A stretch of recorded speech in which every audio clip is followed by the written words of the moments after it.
talking about a few trends that we are observing in the Indian market particularly, one of the interesting trends that we've seen coming out of the pandemic is that Indians in general continue to be very confident in terms of going out and seeing the world around them, both from a domestic perspective and from an outbound standpoint.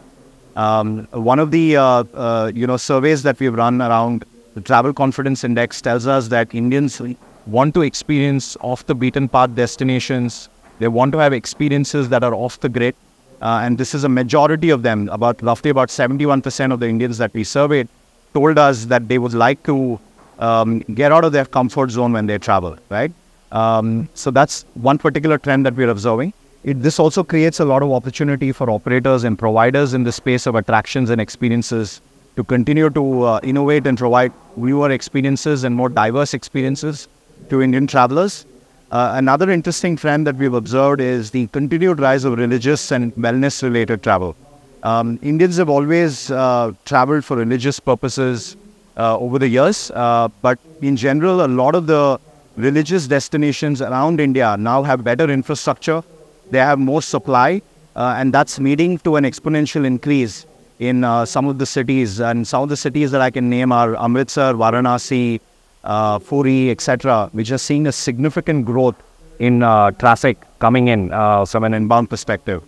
Another trend that I would mention is the alternate accommodation trend. Now, alternate accommodation in general is growing faster than the traditional hotel segment.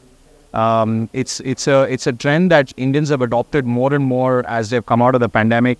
Of course, this was a trend that kind of caught on during the pandemic because people wanted to feel that sense of safety, security, and that sense of sort of being cut away from crowded spaces.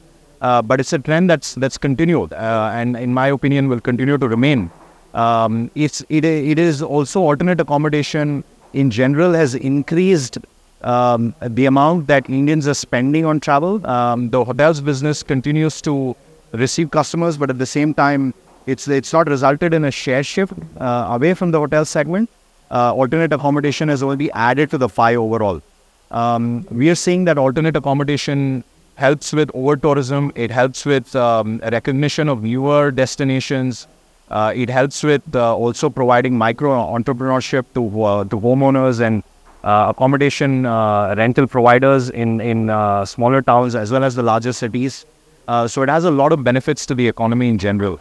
And the final trend that I will mention is around the rise of sustainable travel.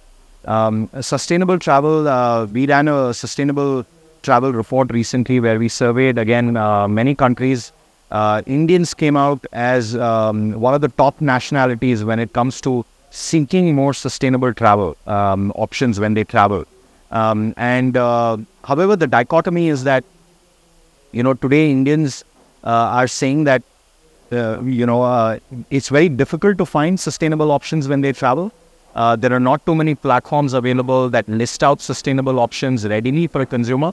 And that's the gap that we are trying to fix as Booking.com, where we believe that we want to make travel easier for everyone to experience. We have a travel sustainable program that we launched 2 years ago.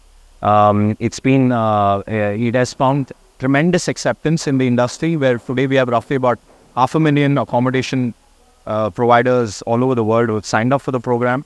We grade accommodation providers across 5 criteria, everything ranging from greenhouse gases and energy consumption, waste management, water management, inclusion of the local communities around you, and also supporting the ecosystem around you.